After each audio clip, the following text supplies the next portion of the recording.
Second pro tem. Pro tem, our constitution provides for three branches of our government: the legislative, judiciary, and executive.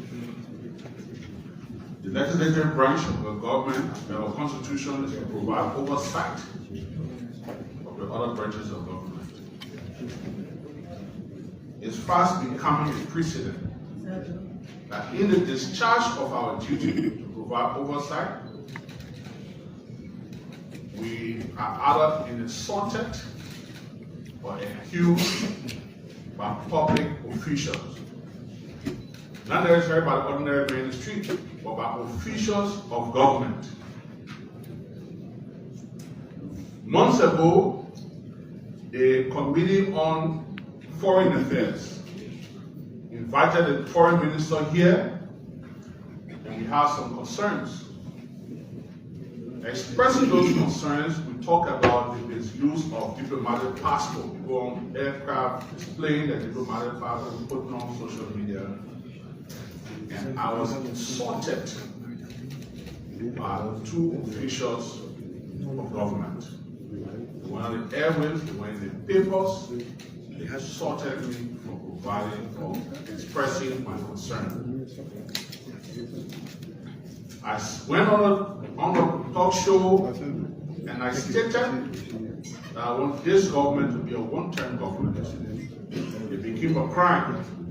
The Minister of Information dropped up a statement and accused me of trying to destabilize the country and prevent investors from coming to this country.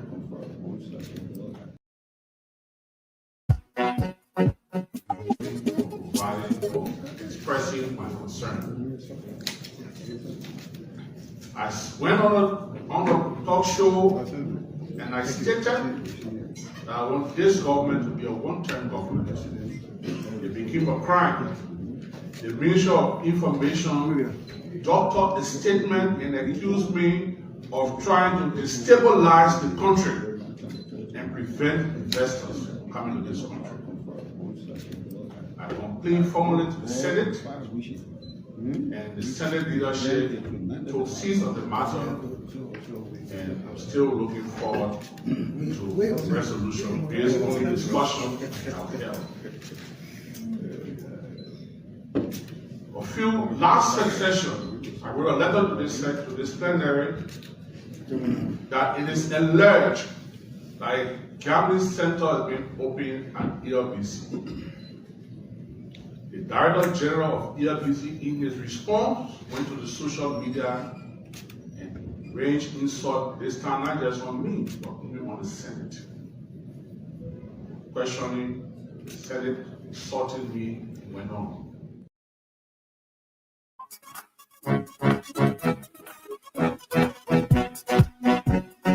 Where is nonsense coming from? Please, Manapote, distinguished colleagues, where is nonsense, left-threatening thing coming from? That when you speak on governance issue, oversight, then you are supposed to be anti-NEMA. My left is threatened, my left is at risk, because the people who speaking, I know them. Manapote, Manapote,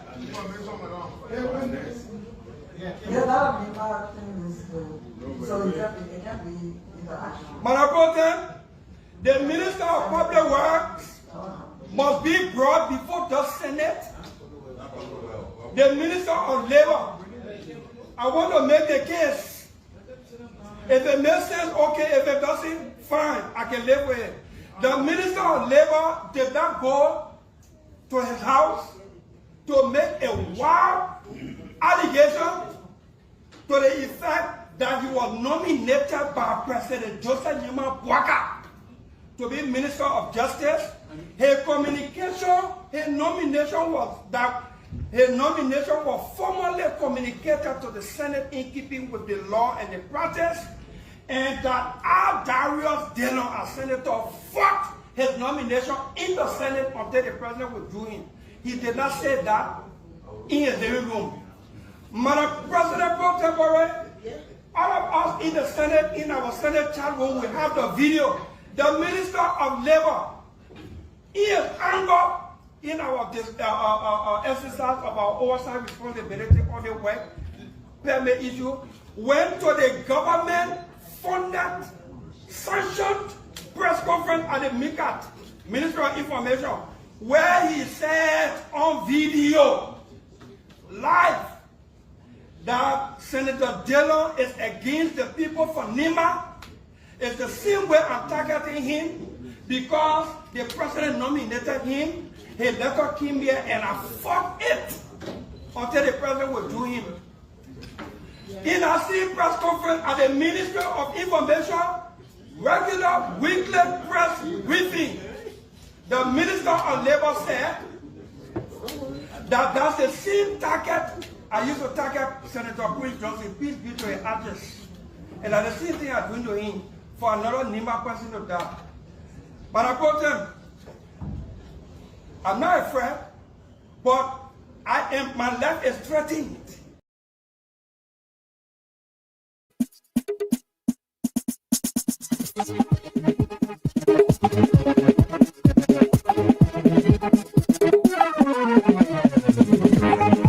A pleasant good morning and a warm welcome to the Thursday edition of the program, The Today Show on Spoon 107.5 FM. Folks, we'd like to say good morning and welcome to today's edition of the program, The Today Show on Spoon 107.5 FM. And we are on Fabric 101.1 FM. And we are certainly on Spoon TV Live this morning, folks, wherever you are, however you're listening, whatever the occasion is, we say welcome to the show. So today's edition of the program promises to be a well-served, reliable breakfast for you this morning as we together have for ourselves a splendid time this morning as we bring you information from across Liberia, bring you stories that are making news in the print media, and as well as having the discussion and give you the opportunity to pluck forth your views on some of those things that we will certainly be talking about this morning. So, folks, I'd like to say good morning and welcome to the show. Today is Thursday, the 20th, and today, the year is 2025. Let's move right here and see how many days life in the month of, in this year.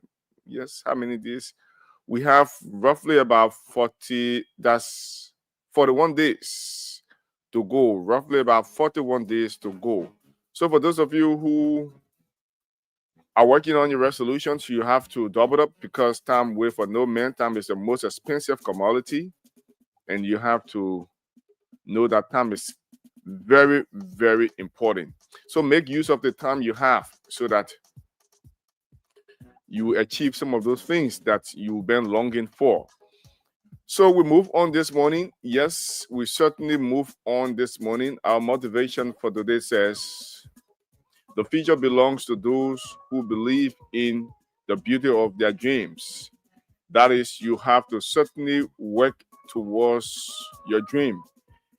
The pessimist sees difficulty in every opportunity.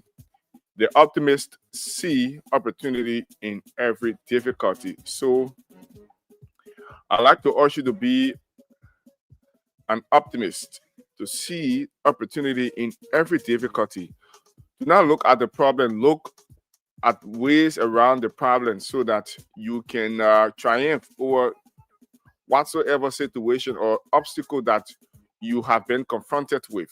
So you have to look at ways around the problem instead of looking at the problem itself, because all of these things are meant to make life beautiful. What a life without ups and downs, what a life without frown and smile. So we have to actually embrace the beauty of life because all of those things come along with life that make life very beautiful. So, folks, we'd like to say welcome to the show. Let's go right here and bring you our health tip. We crisscross the country very shortly to speak of our correspondent. And at 9 o'clock, we will have the Coalition of Caregivers and Advocate for the Elderly in Liberia. They're going to sit with us on the last segment of the show. We're going to talk about issue confronting the organization and the issue about the elderly folks, those homeless folks as well. So we're going to talk much more about those things this morning as we move on.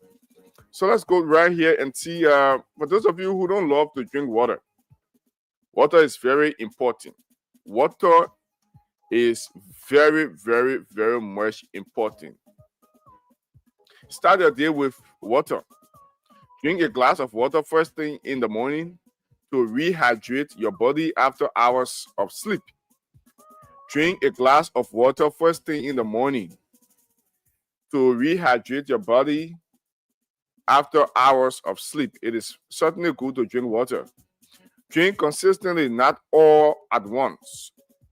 Sip water throughout the day instead of drinking large amount at once. This helps your body use it better. So it is certainly good to have a bottle of water with you as you go along the day. Remember, we are into the dry season already, and you're going to have a very hot or an extreme weather. Very the weather going to be very hot, in terms of the sunshine. So taking along with you bottle of water helps you.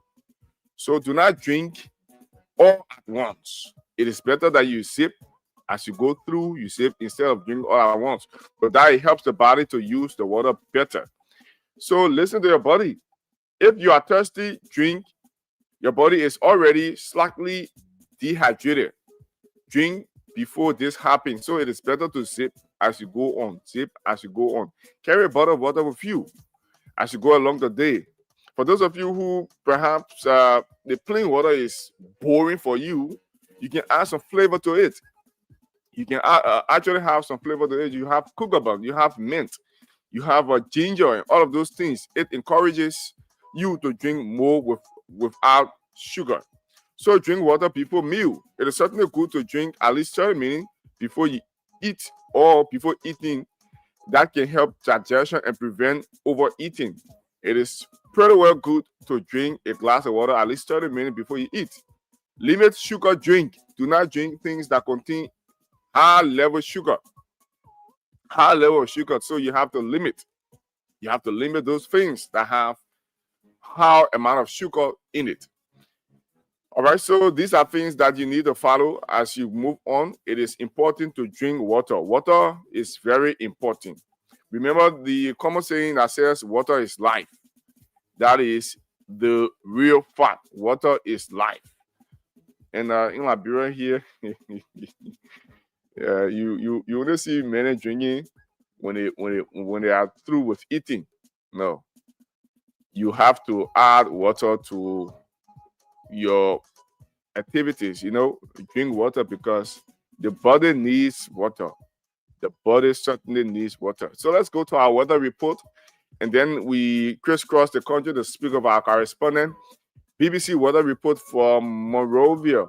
It says Thursday we will have thundery shower and a gentle breeze, and you have to take along with you your umbrella because this morning on my way to work, I experienced a heavy downpour of rain, and the rain is still falling in some places. Yes, the rain is certainly falling heavily in some places. So for those of you in your area, your various communities, and your environment, if you don't have rain, you have to brace yourself because in the Congo Belt here, we have rain falling. In other parts of Pinsville, you have heavy downpour of rain. So if you are going out, I'd like to urge you to take along with you your umbrella, your raincoat, so that you don't be embarrassed.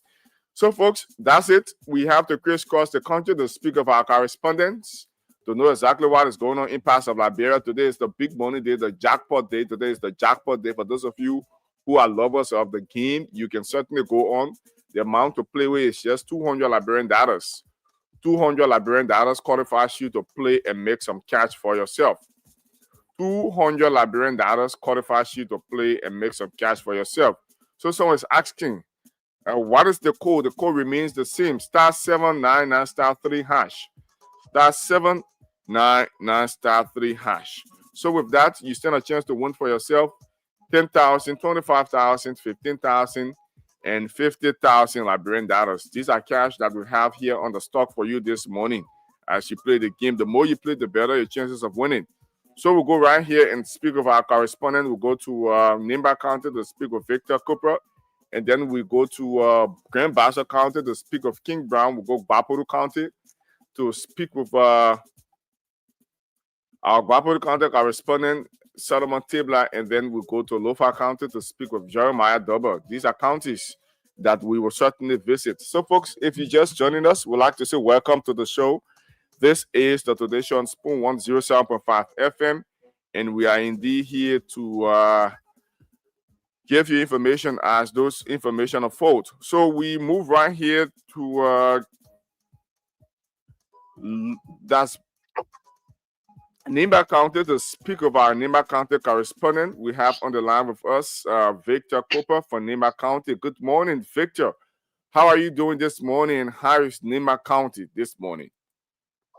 It sounds like you were guessing my name. I know. I wasn't guessing your name. You know, when you are talking, at times you have to take break and to get some intake of some fluid, so that you talk. You know, talking is now a small thing. People take it to be easy.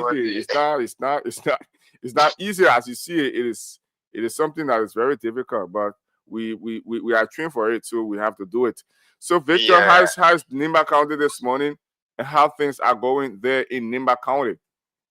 So, good morning, Emmanuel. I know we were just crashing joke. Good morning to you. Yeah, I know you just trying to pull my leg. How will I forget about the airporting Victor Cooper of Nimba County? Good morning, Emmanuel. Good morning to any of our colleagues with you in studio. And good morning to everyone following Spoon this morning. And it's my pleasure of being on the Spoon Show this morning. It's certainly a great thing to have you through, because you are doing tremendously well there in Nimba County, going after the news. So, but before getting to the development, what the T stand for in the middle of your name? They boy want people, man. I think I'm pronouncing that. If I can pronounce Ziobe, you can see Zio. So the T stand for Toyato. You don't know it. Toyato. Toyato. Mama, I can pronounce. Mama, begin here. Toyato, you don't know it. So you leave it. All right. So let's go straight to it. The latest unfolding there from Nimba County. Yeah, so Nimba is doing better. We have this friendly weather here in the county. You know, last night there was a very heavy downpour of rain in the county, and this morning our weather is very cool, and everyone experiencing a kind of cleanliness, because usually when the rain fell, anytime the next day the weather can be very cool and everyone can enjoy the atmosphere. But how be it, we're doing better. All of our sectors are okay, and everyone is doing better here this morning. Unlike Montserrat County, parts of Montserrat, because I cannot speak for all over Montserrat County, the Pinsville Belt, the Congo Town Belt, we have a heavy downpour of rain here. So that's the beauty of the weather. These things happen. Yeah, sure. All right, Victor, let's just go straight into it. The latest unfolding there from your part of Nimba County. So the MDR Youth Wing in the county is calling on Nimba to assemble at PYJ Polytechnic University compound on Saturday to give the place a facelift ahead of the November 28th feast celebration of the late senator in the county. So this morning, the entire leadership of the MTR Youth Wing were live in a studio calling on almost all of the Nimba County citizens. It's not about political party, it's not about different political affiliation, but it is about Nimba County, because the property in question, according to them, is now for the county. So everyone should assemble there on Saturday to give the place a facelift, because since the death of the senator, the place been down, and the cleaning of that place has been very difficult, because there is no one to volunteer to clean that place. Emmanuel, you will not recognize PYJ Polytechnic if you go at the back of the place. It has turned into a complete forest. Wow. So people will not be coming, guests will not be coming in the county for the feast celebration and looking at the property of the center in that condition. So they are embarked on the cleaning of that place this coming Saturday. So what's about the administration? The administration of the PYJ Polytechnic, in terms of having the place in a better condition in terms of cleanliness? PYJ don't have administration now, Emmanuel. The entire administration, should I say, they are not around. You cannot find any of them on the campus anymore. You don't even know their location. Wow. So even in recent times, you listen to the students' bodies themselves were on the campus protesting that anywhere they see the administration, be it the president or whoever they see in the street, they're going to have them peacefully attack and taken to the police station for their documents. So on a daily basis, all of the administration are on the wrong. They hardly visit the campus, none of them on the campus, except for the resident of the senator down there, where few of the white family members residing and maintaining the resident. But the entire PYJ Polytechnic is not being abandoned, and it's just that the way you think it could be. Wow, and I think that is not a very good thing to do. So let's talk about the feast. Do we have a settlement of the disenchantment and misunderstanding between folks there in Nimba County concerning this feast of the former Nimba County Senator and Godfather? There are speculations in the corridor that is feast will finally stand. The issue of postponement, they are already working on it. Indeed, there are communication going, there are preparation ongoing, and so settlement is ongoing between the family on a daily basis. Because, like I said, in recent time, we spoke with the daughter of the late senator was also live on the radio in the county here, urging the people of Nimba County that indeed there is no postponement. Every dispute between the family, there will be settlement. So let them come and have the feast. During the time of the feast, they can still have every get together between the family. So because the feast can bring everybody together, so at that point, everyone able to discuss every family matter that will be between the family. So for now, we are getting speculations and around the place that the feast will stand. But we're still looking up to the reconciliation authority, that the superintendent and the vice president, including Senator Koga. These are people looking up to them directly to tell the public where the feast will stand. But I'm seeing too many preparation ongoing, where the feast will be held, the cleaning all is ongoing. People are there cleaning the place every day. The LPRC compliance where the feast will be held. So on a daily basis, people are there working. They are doing the brushing up, people are doing the painting of the place. So I'm very sure the feast will stand. With all of those things happening, cleaning up campaign all over, that can tell that there have been some level of understanding that have not been announced. Yeah, sure. I'm very sure there have been some maybe inside understanding, though they will come to the public. You know, the fact that you have not come out to the public yet, we still watch to see. But from what I'm observing in the county, I get a strong conviction that the field will stand, because the daughter of the senator has spoken, and after her speech, just 3 times, people have been working on things, and everyone just looking out to the superintendent or the vice president to just say a word or two. Then everyone start getting in gear. So you there in the county,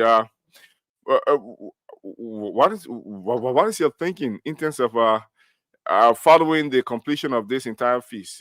Do you sense some level of togetherness that will actually come after this entire feast in terms of bringing Nimbayans back together and all of those things?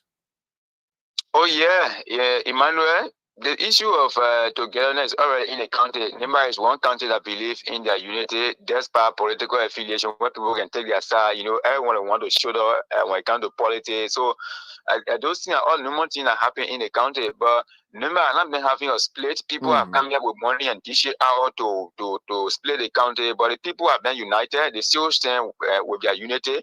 But they haven't been having any division except where the devil of the senator brought a little split between few people. But I'm very sure that with things going around now, in my mind, right after the feast of the senator, those leaders in the county were able to maybe get those people down, like the one between the senator, Koga, and the vice president. I think with their presence on ground during the feast, they can remain in the county and resolve them, in my mind. So there are a lot of things there are a lot of reasons why the feast had to be here, because too many things to be discussed. There are people with different feelings. They need to express it out and resolve those issues one and for all. Okay, I think that would be perfect, and that would be one of the true essence of the entire gathering of this feast. So let's get to the next development. So in recent time, everyone follows Senator DeLeon, at the House of Senate, where he referred to the Nimba people as Fueto. He used some preferring languages. People describe it as preferring languages on the people of Nimba County.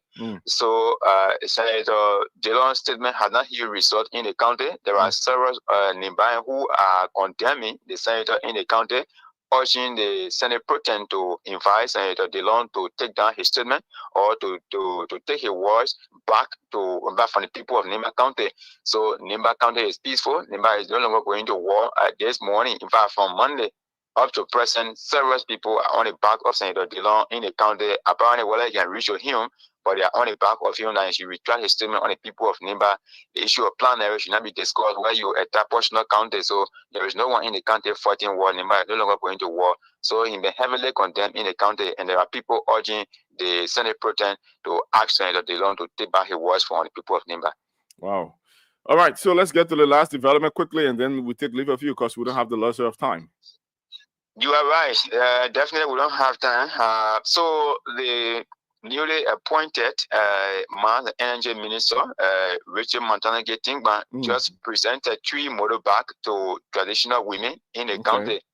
Yeah, so in recent time, during his Nimba Solidarity meeting in Segle District number 7 in the county here, there were a lot of people who, there were a lot of requests made to him from the traditional women on their challenge faced with mobility.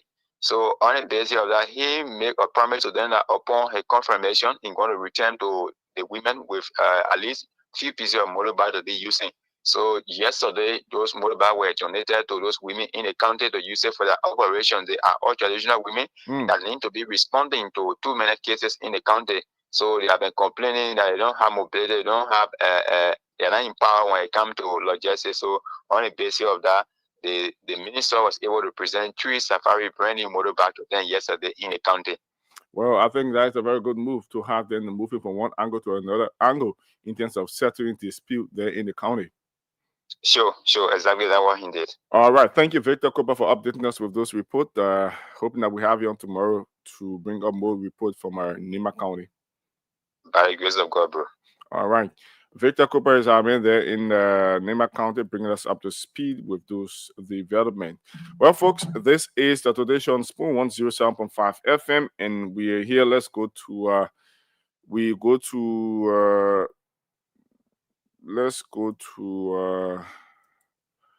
Grand Bassa County to speak with our Bassa County correspondent. We'll go to Grand Bassa County to speak with our Bassa County correspondent, King Brown, there in Grand Bassa County. Good morning, King. How are you doing this morning? How is Grand Bassa County? Well, good morning. My dear brother Emmanuel. Grand Bassa County is cool this morning. We are glad to be here. We have a very good cool weather conditions this morning. Unlike yesterday, we experienced a sunshine. But for this morning, nothing. The sun has not started rising. But yeah, they say this morning students are going to school, people are going to work, and all of that. So Bassa is doing pretty well. Yeah, Bassa is doing pretty well. Since we woke up, we have not heard any disturbing news across the county. Yeah, so Bassa is doing pretty well as of this morning. Okay. So, King, let's go straight into it. The latest unfolding there from your part of Liberia, Grand Bassa County. Well, the latest unfolding here from Grand Bassa County has to do with the impact of climate change on farmers here, especially in one of the 5 districts of Grand Bassa. And that district is Electoral District 2. So smallholder farmers, mostly women who are involved into rice farming, they have raised a concern that this year climate change has greatly impacted their farm. So they said the heavy downpour of rain, coupled with the heavy storm, the heavy wind, it affected out of the rice. It broke the stems of the rice. It laid the rice down flat on the ground, making it very difficult for them to even harvest the rice. And so many of them who I spoke with, they expressed regret that they stand and watching their efforts, their resources, their time go to waste.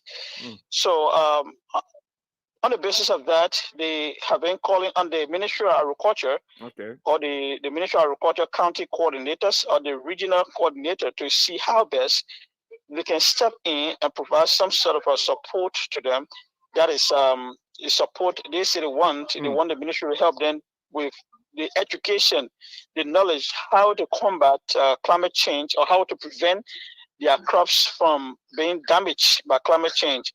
They are also saying that they want the ministry to also help them with some tools to enable them make bigger farms. According to most of them, the farm that they make this year, their farms are all smaller farms. They are sustainable farmers, but they want to make commercial farms, so they want equipment to start making bigger farm that will help the country instead of just helping they and a family, a small portion of the population in the country. So this is a concern that they raised, but we have not heard from the Ministry of Agriculture at the county level, unlike today when I spoke with the coordinator, and he has assured me that we will talk today on a couple of issues around what the ministry is doing in the county and all of that. Then, but that means we can also look at how climate change is affecting people in electoral district 1, especially the West Farmer, and what steps can the ministry take to make sure that they can address the kinds of issues in the county. And I think that is very important. Looking at this government, one of the key agenda stuff that has to do with agriculture in the arrest agenda. This is very key. And is it first of a kind to have these things happening in Grand Bassa County? Well, it's not the first of a kind, Emmanuel, to be frank. We have been reporting on a couple of issues around climate change at the county level like this. Farmers have been raising concern.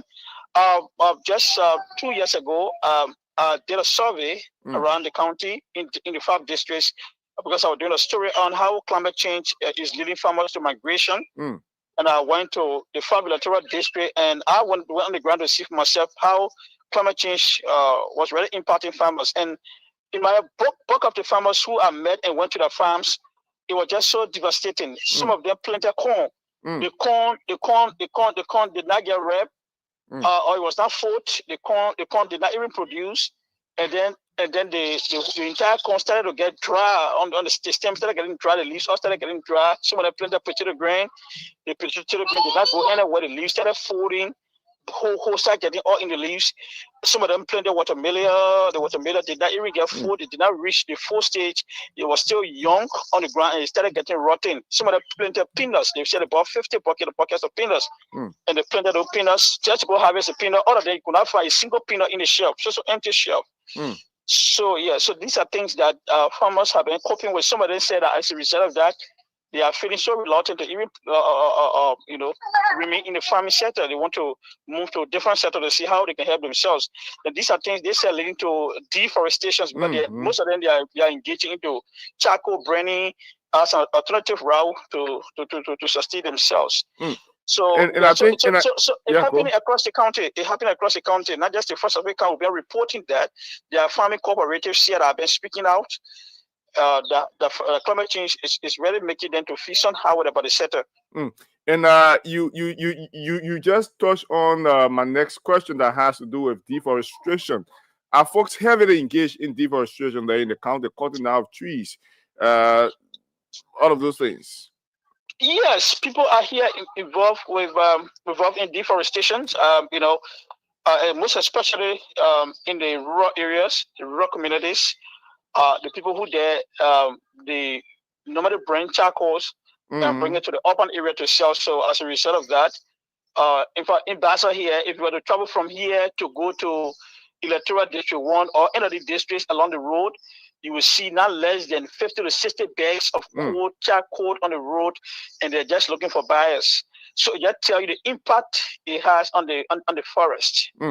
All right, because they are getting those sticks, the woods from the forest to burn those coals and bring it to the city to sell. So they say it's happening because they are not benefiting any longer from their farm produce. And that's why they said that's the reason behind that. Most of them say they want to leave the farming job to go to their family in Monrovia to start doing some business. Some of them say they want to leave the farming job to start focusing on charcoal burning. Some of them say they want to leave the farming job because they are not benefiting anything year in year, or they remain poor. In fact, they are the poorest in the country. They want to leave the whole thing because the ministry is not helping them. And there are just a whole couple of complaints coming up from them. So basically, they are calling for capacity building in terms of giving them the requisite knowledge to combat deforestation and tools needed to help them enhance their agricultural activities. Yes, so they are more focusing on what's the solution to climate change? How can they combat this situation? Because they said their farms I have been affected by this. So they want the ministry to provide the education, the knowledge on what medium and what medium can they use to make sure that they protect their farms not to be affected by climate change. So they also said that they want the ministry to help them with tools that will help them expand their farm just beyond being a sustainable farmers. They can expand their farm beyond that, and they can be a commercial farmer where they can at least supply the country with food. But they said for the tools they say they have, they're using the tools just to find something for they and their family.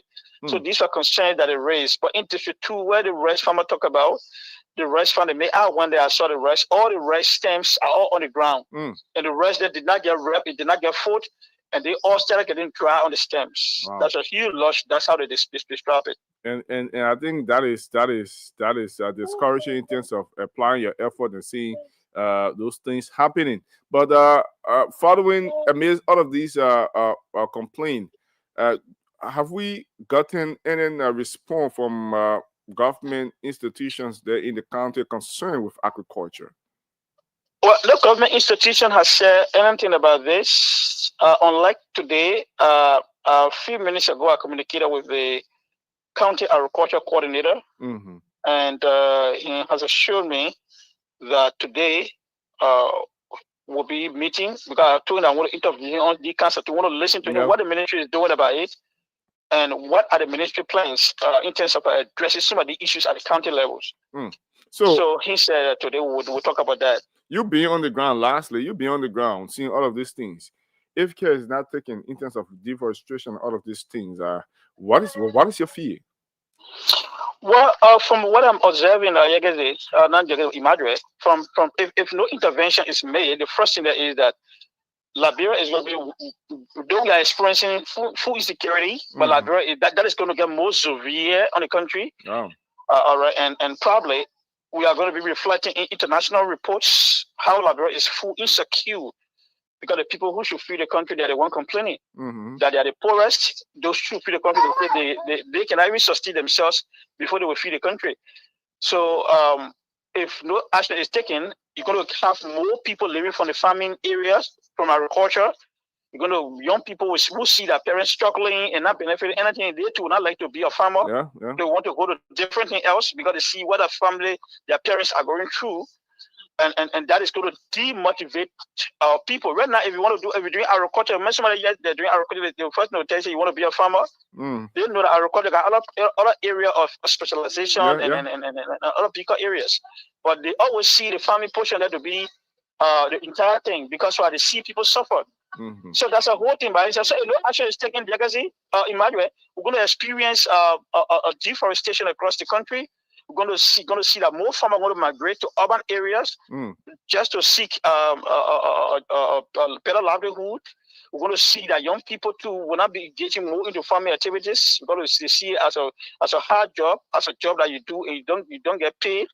We're going to see that climate change is going to have severe impact on the population to a certain extent. So the ministry too, we have to be more proactive in ensuring that they can reach across the country at every district levels through that district officers to ensure that they can engage farming cooperatives or smallholder farmers who are raising the kinds of concerns, to start working along with them to see how they can teach them the best techniques that they can use to ensure that they can disengage from deforestation that is already having severe impact on the country, and then how they can build that motivation that will help them stay as a farmer and combat the climate change and all of that. Unlike that, we're going to experience a whole lot of things around that, Emmanuel. Okay, King, thanks so kindly for updating us with those reports. Is there any other thing perhaps you'd like to add up? Because we don't have the luxury of time. Well, the only thing I want to add up there is that, citizens in Grand Bassa County have been raising concern around their lawmakers, not making a report to them. As you may be aware, some part of our last 2 years ago, lawmakers, we saw lawmakers in all the districts making reports to their citizens. They call a legislative report, and they were telling the people the kind of laws that they put on the floor, the kind of a bill that they put on the floor, the one that went to committee rooms and all of that. And they were saying these things, what they're doing for people, what they're doing in the county. But the citizens are saying that since 2020, not 2020, but since 2020, since 2021, their lawmakers have stopped making report to them. Wow. Even the new batch of people that joined, the ones that they met there, they all are not making report to anybody any longer. And these were things that are reflected in the campaign speeches and the platforms that once I'm elected, I will come back to the district and make report to you people because you people are my direct bosses. These are things that the politician was saying to the people. So the 7 lawmakers of the district of the county, they have not made any legislative report to the people. So the people are really concerned that the lawmakers should provide legislative report to them. So these have been one of the most talked about issues on a different platform here at the county level, though not a single lawmaker has responded why they have stopped making report or stopped providing report to the people. But the citizens are raising the concern to see what their leaders are going to do. Are they also concerned about further actions in terms of their plot not being adhered to, having those lawmakers, those 7 lawmakers coming back into their various districts to have them informed about some of those proceedings up Capitol Hill? Yeah, so when I should speak, Emmanuel, some of the young guys who are here at county level, some of the progressive young men at the county level here, they are already establishing a group called the Movement Against the Re-Election of Lawmakers who are currently serving. They are formulated the name already. That's the name they gave it, and they are already mobilizing that men are recruiting people through via WhatsApp and other channels. They said they already have 300 people to restructure our leadership and all of that. So those who they say will not provide report until their tenure ends, they will campaign against them. So that movement is a movement against the re-election of lawmakers. So you will not make report. They are going to campaign against you and ensure that you will not come back to the district seat or the county seat. Okay, thank you, King Brown from Grand Bassa County, for updating us with those reports. Thank you so much, Emmanuel. It was a pleasure. Thank you so much. All right, King Brown from Grand Bassa County updating us with a report emanating from Grand Bassa County, one that has to do with deforestation, having folks, farmers, smallholder farmers, having some issues, and lawmakers refusing to update their constituents members with a report. So, folks, this is the Today Show on Spoon 107.5 FM, and we're still making rounds. We have to go to Gbapudu County, and then we'll go to Lofa County. We speak with our Gbapudu County correspondent very shortly, and then we go to Lofa County to speak with our Lofa County correspondent. So let's go to Lofa County, and then we'll go to Gbapudu County lastly. All right, folks, this is the Today Show on Spoon 107.5 FM, and we are indeed here, crisscrossing the country, giving you a sense of understanding what is making news in parts of Liberia. So if you just joining, this is a reminder that you are listening to the Today Show on Spoon 107.5 FM, and my name is Emmanuel Balen David. I'm here with you. Hope to be joined by my colleague, Lorena Honoré. You're going to join me very shortly as we together run you through the final lap of the Today Show on Spoon 107.5 FM. So we crisscross the country to speak of our correspondent. We go to Lofa County to speak of our Lofa County correspondent very shortly. If we cannot get him, we'll have to go to Gbapudu County to speak of Solomon Tibla. Solomon Tibla is our man there in Gbapudu County. So we go to Gbapudu County. For those of you who are lovers of the game, you can continue to play. The system is open. It is running *799*3#. *799*3#. Today is the big money day. Today is the jackpot day. So I encourage you to play more than one time. You can play 2, 3, 4, 5, 6 times. With that, you stand a chance to make some cash for yourself. So we try to link up with our Gbapudu County correspondent to know exactly what is going on in that part of Liberia, and then we come back here to update you with what is making news in the print media. For those of you who are lovers of the game, you can continue to play. The system is open. It is running *799*3#. *799*3# is just $200 Liberian dollars that qualifies you to play, and with that, you stand a chance to win for yourself $10,000, $25,000. And we have 50,000 Liberian dollars to give out to our folks. so you can go on and play and make some cash for yourself. All right, so folks, welcome to the show. Welcome to the show. We trying to connect with our last batch of correspondents to update you with unfolding the impasse of Liberia. So wherever you are, however you're listening, whatever the occasion is, we say welcome to the show. Welcome to the show. All right, folks, it seems to be we're not getting our gas, so we have to go for this very short break. Yes, we have to take a break, and then when we come back, we will certainly get to other things here this morning. We'll go a very short break, and then we come back to run you through the final lap of the program.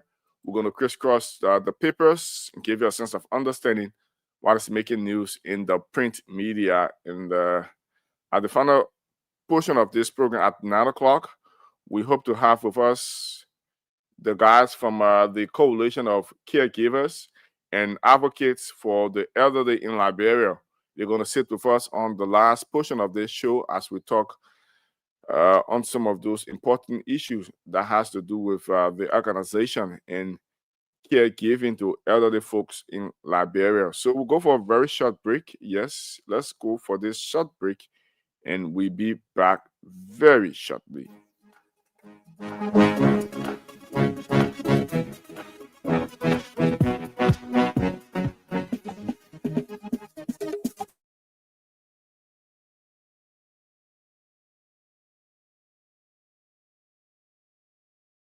Thank you, Protem. Our Constitution provides for 3 branches of our government: the legislative, judiciary, and executive. The legislative branch of the government, our Constitution, is to provide oversight of the other branches of government. It's fast becoming a precedent that in the discharge of our duty to provide oversight,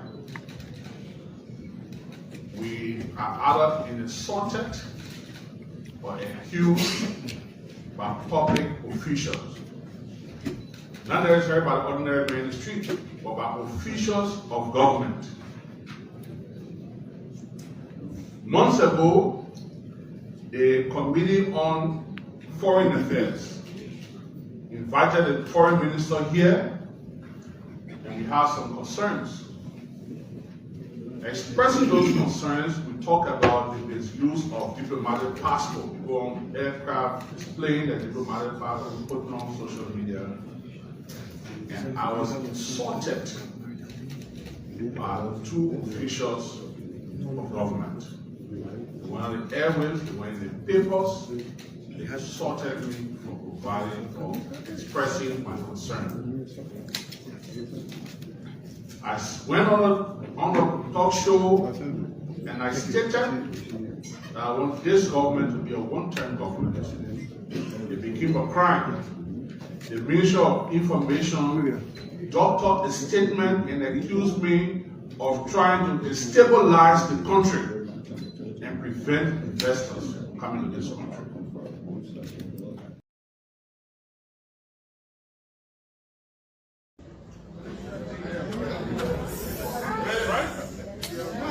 Your life can be threatened. Are you being followed the threat? You understand? I want to make it clear. Our honored Georgia government and our declared national security threat. I couldn't even move places. But the reason I'm making all these statements in this chamber is because all these things are happening. When the labor minister came here as a nominee, he sat there and I asked him about work permit, what we would do about work permit to give our people a job. And he committed, and I told him that I will vote for you so that after 6 months, you can come give us what we're doing on the work permit issue for our people to get jobs. And in the exercise of that duty, when I confirmed that labor minister that day, my protest distinguished colleagues, I want to make it clear that he was not a cruel man when I confront him. He was not bastard. He was not vile. He was from Nima when I confirmed him to be Minister of Labor. So my questions on his performance, especially when it has to do with work permit issue, cannot be now that because he's from Nima and Guillemette. Let me go further. In the Senate trial, I put a video. The Assistant Secretary of MDR, who is a staff at the Ministry of Labor, went on the radio in Nima County to rally Nima County that I killed Prince Johnson. And I want to kill another Nibaya again. Man, I brought him, distinguished colleagues, Mr. Frederick Bay is the Deputy Director of Communications at the Ministry of Labor. He and two other quote-unquote civil society institutions issued damning statements against me. He is the Deputy Communications Director at the Ministry of Labor. Man, I brought him. The minister has said MDR, the people who talking on their own, MDR itself has spoken. Everything the gentleman said to the people of Nimba, in Nimba, on the radio, that I'm doing everything to frustrate Nimba from becoming president. I'm undermining the rescue government unity, and I'm doing it because Liberty Party is all kinds of stuff. The gentleman said all of those things, and in MDR official press conference, all those things are enumerated there.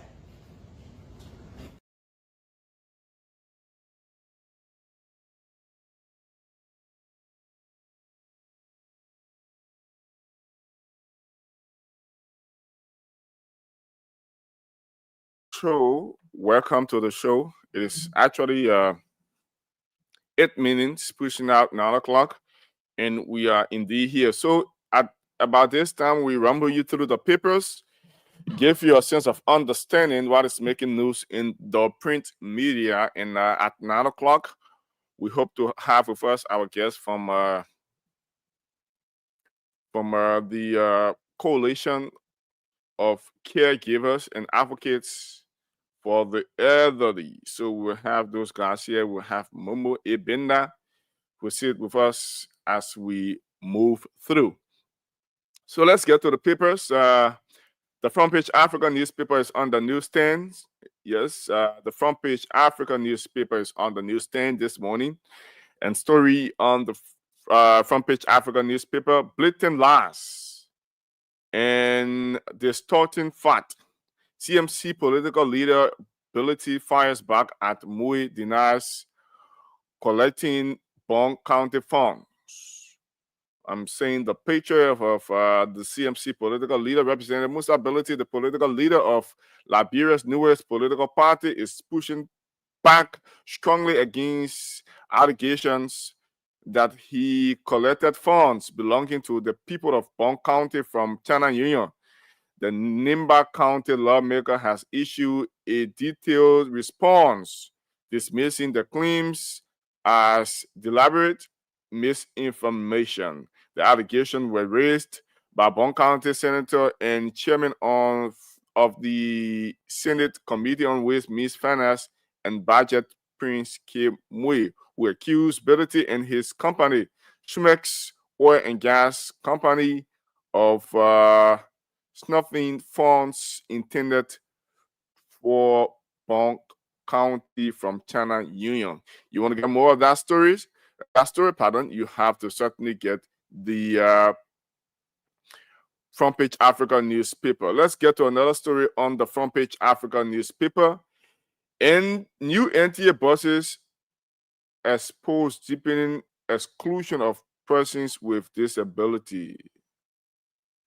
New NTA buses expose deepening exclusion of persons with disability. Liberia's long promised commitment to inclusive development is under renewed scrutiny after the National Transit Authority last week unveiled 35 new buses, none of which includes accessibility features for persons living with disabilities. So this This Front Page Africa story is spotlighting the issue of a person with disability having access to the body in terms of having let's see having the buses having accessibility features for people with disability to use, probably to enter the bus or do other things. The omission has triggered sharp criticism from disability rights advocates, civil society actors, and policy analysts who warn that Liberia is entrenching a development model that leaves hundreds, that's thousands behind. The buses procure under the leadership of acting managing director Emmanuel Ford and deputy managing director for administration Toga Melvin Cephas were presented as a milestone in revamping public transport.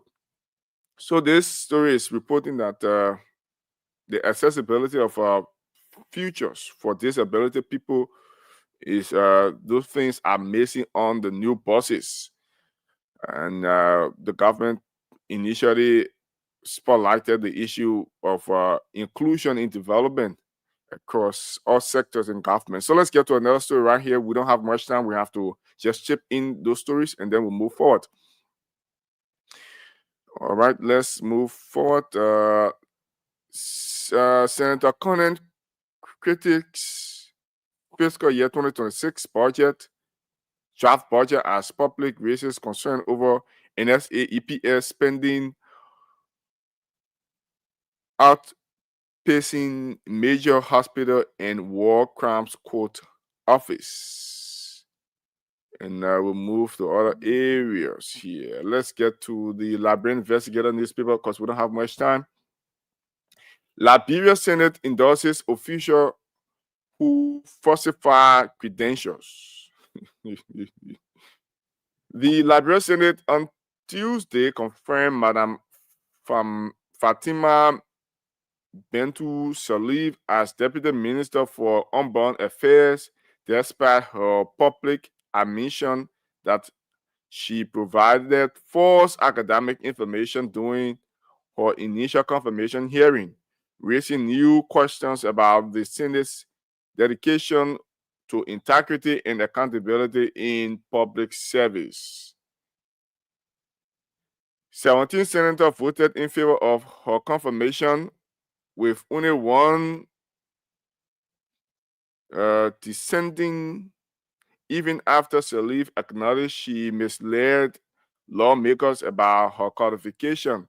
The vote sharply contrasts with the Senate's early public pledge to end what it called the government honeymoon and babysitting period. We move forward.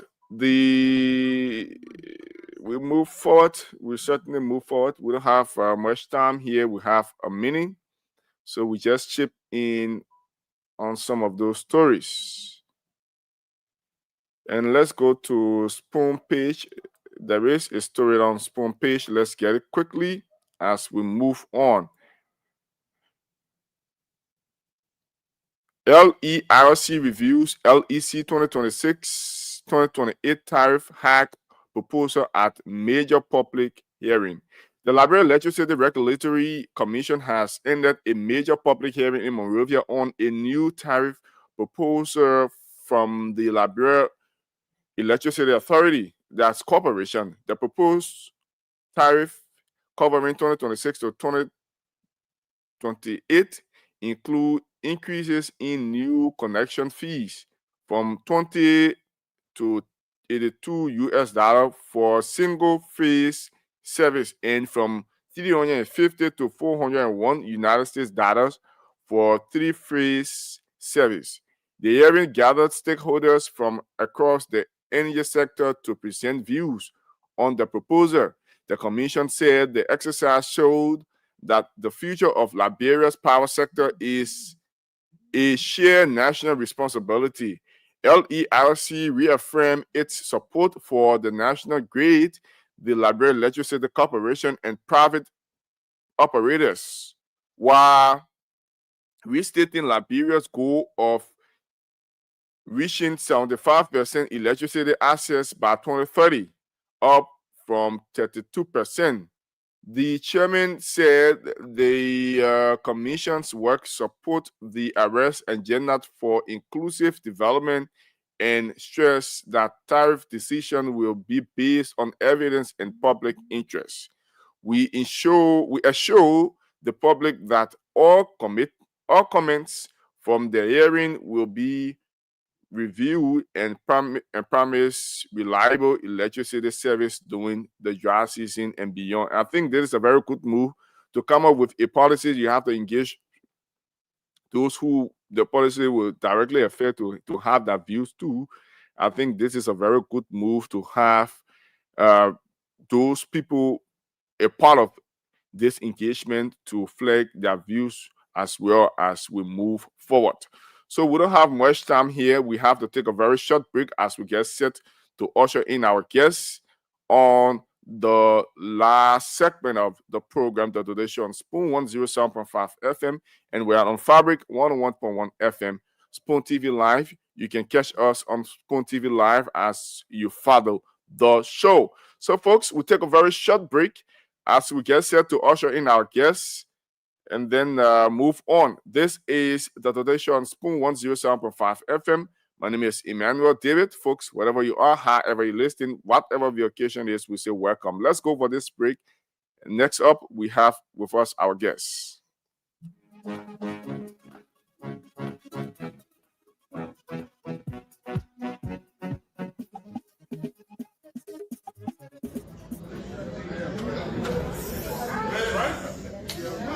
Your life can be threatened. Why are you being followed the threat? You understand?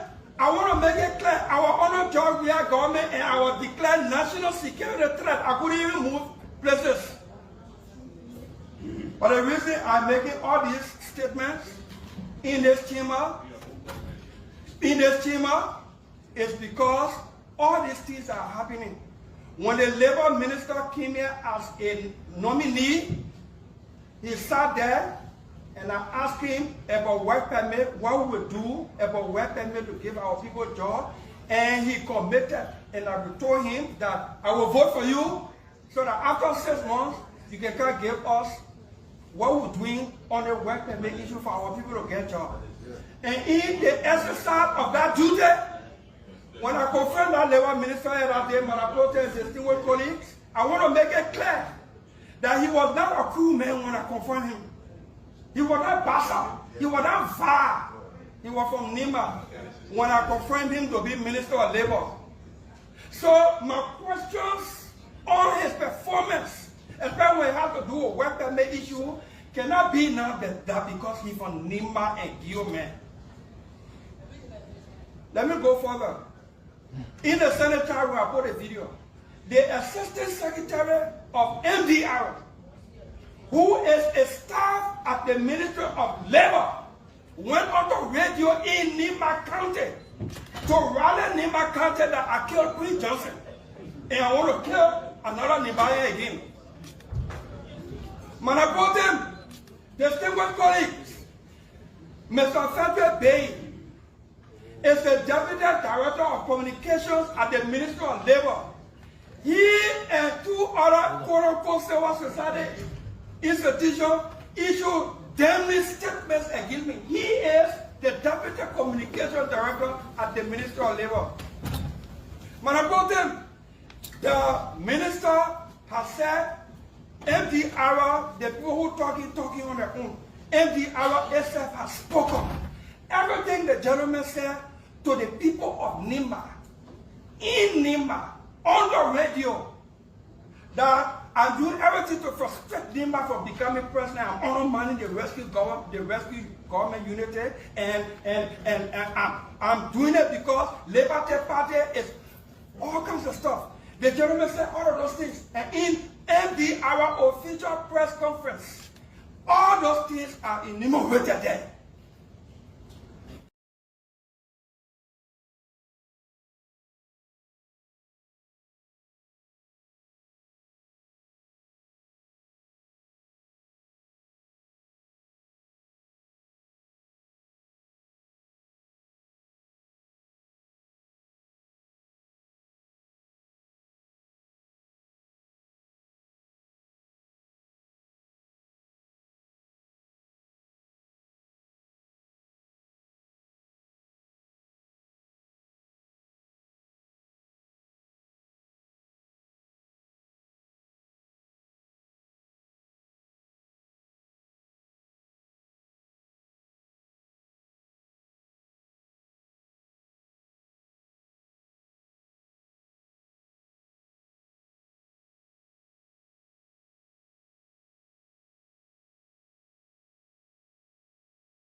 Thank you, Pro Tem.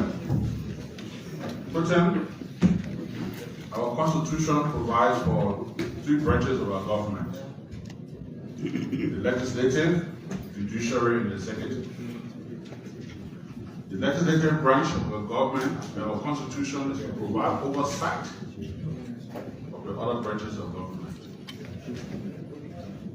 It's fast becoming a precedent that in the discharge of our duty to provide oversight, we are either insulted or accused by public officials. Not necessarily by the ordinary man in the street, but by officials of government. Months ago, a committee on foreign affairs invited the foreign minister here, and we have some concerns. Expressing those concerns, we talk about the misuse of diplomatic passport. We go on aircraft displaying the diplomatic passport, we put it on social media, and I was insulted by the 2 officials of government. They were on the airwaves, they were in the papers, they insulted me for providing or expressing my concern. I went on the talk show and I stated that I want this government to be a one-term government. It became a crime. The Ministry of Information doctored a statement and accused me of trying to destabilize the country and prevent investors from coming to this country.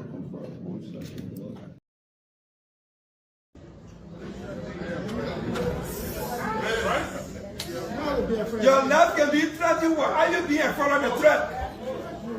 You understand? I want to make it clear. Our honored Georgia government and our declared national security threat. I couldn't even move places. But the reason I'm making all these statements in this chamber is because all these things are happening. When the labor minister came here as a nominee, he sat there and I asked him about work permit, what we would do about work permit to give our people a job. And he committed, and I told him that I will vote for you so that after 6 months, you can come give us what we're doing on the work permit issue for our people to get jobs. And in the exercise of that duty, when I confirmed that labor minister that day, Madam Pro Tem, distinguished colleagues, I want to make it clear that he was not a cool man when I confirmed him. He was not Bassa. He was not VAR. He was from Nima when I confirmed him to be Minister of Labor. So my questions on his performance, especially when it has to do with work permit issue, cannot be now that because he's from Nima and Guillaume. Let me go further. In the Senate room, I put a video. The Assistant Secretary of MDR, who is a staff at the Ministry of Labor, went on the radio in Nima County to rally Nima County that I killed Prince Johnson. And I want to kill another Nibaya again. Madam Pro Tem, distinguished colleagues, Mr. Frederick Bay is the Deputy Director of Communications at the Ministry of Labor. He and 2 other quote-unquote civil society institutions issued damning statements against me. He is the Deputy Communications Director at the Ministry of Labor. Madam Pro Tem, the minister has said MDR, the people who talking on their own, MDR itself has spoken. Everything the gentleman said to the people of Nima, in Nima, on the radio, that I'm doing everything to frustrate Nima from becoming president. I'm undermining the rescue government unity, and I'm doing it because Labour Party is all kinds of stuff. The gentleman said all of those things, and in MDR official press conference, all those things are enumerated there.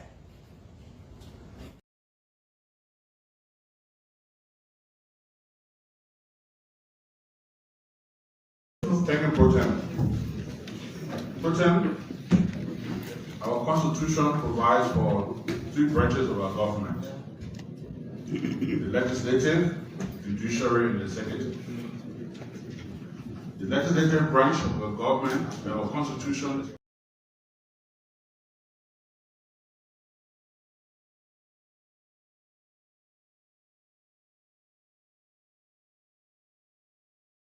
we had some technical problem that we were trying to sort out. Our technicians have been working to actually have it resolved. So we are here this morning, right? We have with us from the Coalition of Caregivers and Advocates for the Elderly in Liberia. We will speak with our guest. He is Mr. Momo. He is Mr. Momo A. Benda, and he is our guest. Let's crisscross the table as we bring him through and move straight out to our conversation. Good morning, Mr. Momo. How are you doing this morning? And yes, good how things are going? Yes, good morning, Emmanuel Davis. Well, I want to appreciate the station for inviting me to elaborate on issues pertaining to the elderly of this nation. By introduction, my name is Momo Allison Benda, and I am the Executive Director for the National Old Folks of Liberia, an NGO that have been advocating for the right of the elderly since 2011. And I'm also the chairperson of the Coalition of Caregivers and Advocates for the Elderly in Liberia as well. So I serve in dual position.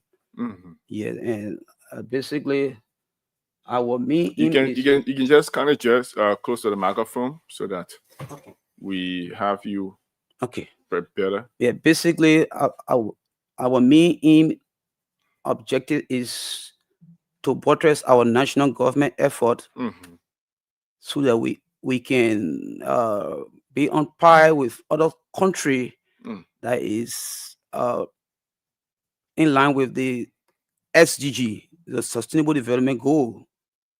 And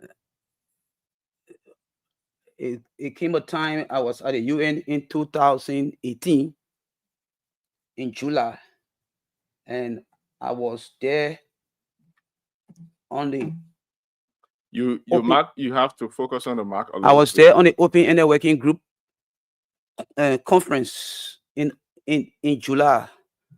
2018. I was on the 18th of July, and I made a comment. And my comment was that there was no legally binding instrument to hold our national government to account. Yes. And surely there is no law that says government should provide food for old people or government should provide good health care for old people. It's not in any law in this country. Though our constitution talk about all men are equal, but there should be provision in our law that we protect the right of older person. Many times you see older people are being abused. They call them witchcraft. Sometimes they stone them to death. We experienced one case at the Somalia draft of somewhere there, and then an old lady was brought and put on the street. Somebody last year or year for the last, and was just murder, and nothing came from other. And that a lot of abuses older people been going through. So we thought that we could help our national government to see how best we can develop a policy, that will be in line with our country benefit. So that's the reason why we are advocating for the government to pass a bill. Yeah, because so you want your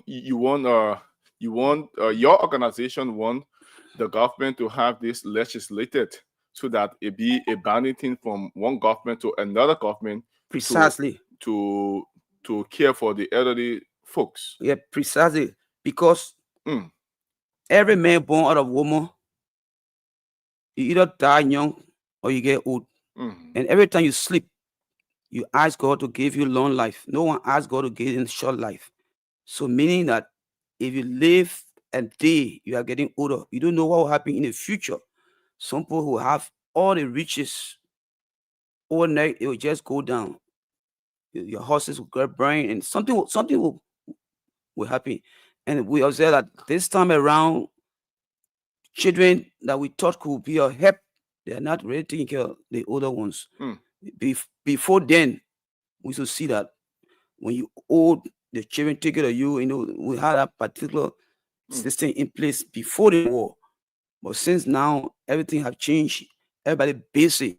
The whole world now become busy. And that's the reason why you see in developed country, people are taking care of old people. And that's the reason why they are always blessed because they got something in the budget, something in the system for older people. And the older people are the bedrock of any nation. They the one can train the younger one to become good. So we have to have a system because we call ourselves a country that applying with the UN policy, and the UN saying that no one should be left behind. So the older people should not be left behind. And in keeping with your proposed legislation that you want to have this abounding thing, what are some of those things that you have put into it? What are some of those things you want to have as an obligation to government in terms of taking care of the elderly folks? Okay, fine. The first thing here is, number one, older person should be careful. And we observe many times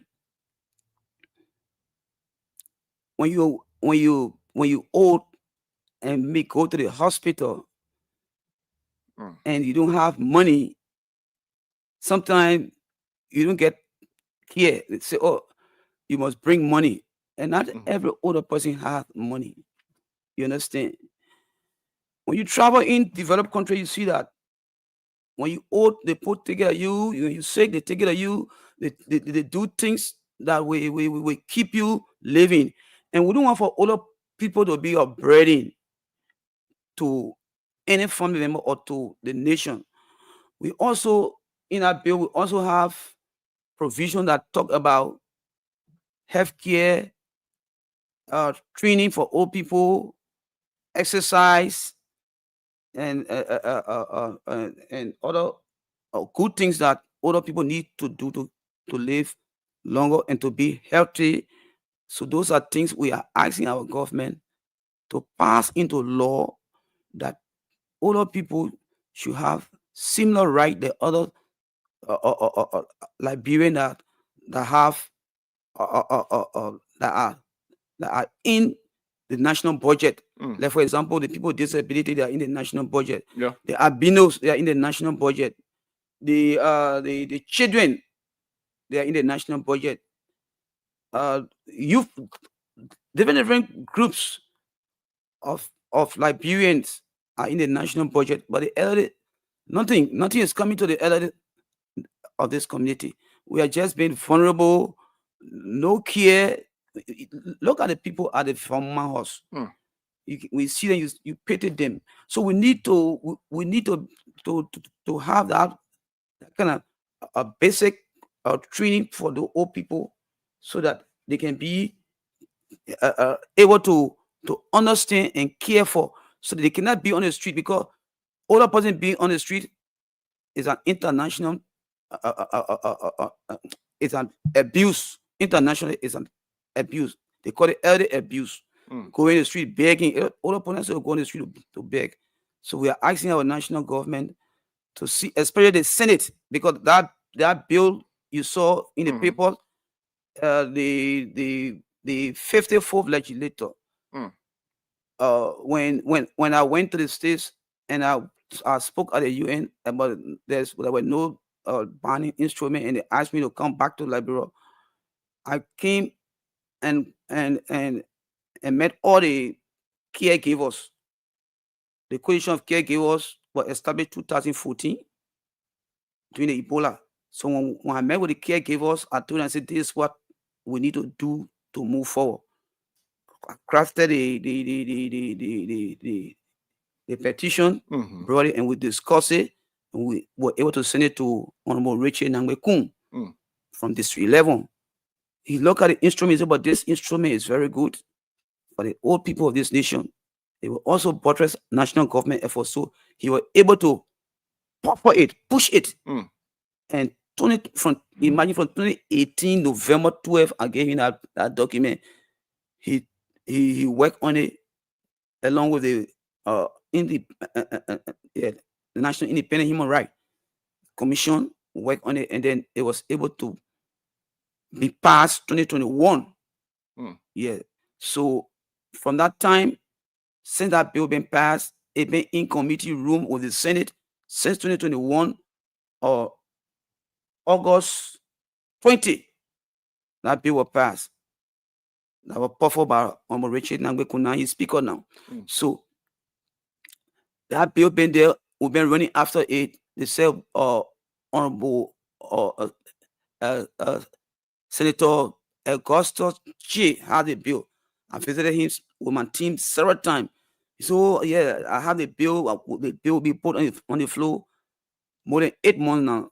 Not a bill. So quite recently, we were able to gather over 1,000 older people at the Capitol building last Thursday on the 13th, and we petitioned our honorable senators to see reason to pass that bill, because every one of them in that bill, because no matter what happens, you must get old or you die young. So they are dead today enjoying life, but who knows? I can remember a few times ago, we had one a powerful minister, Jenkins Scott. He ended up dying in a dumper because what, you know how that care.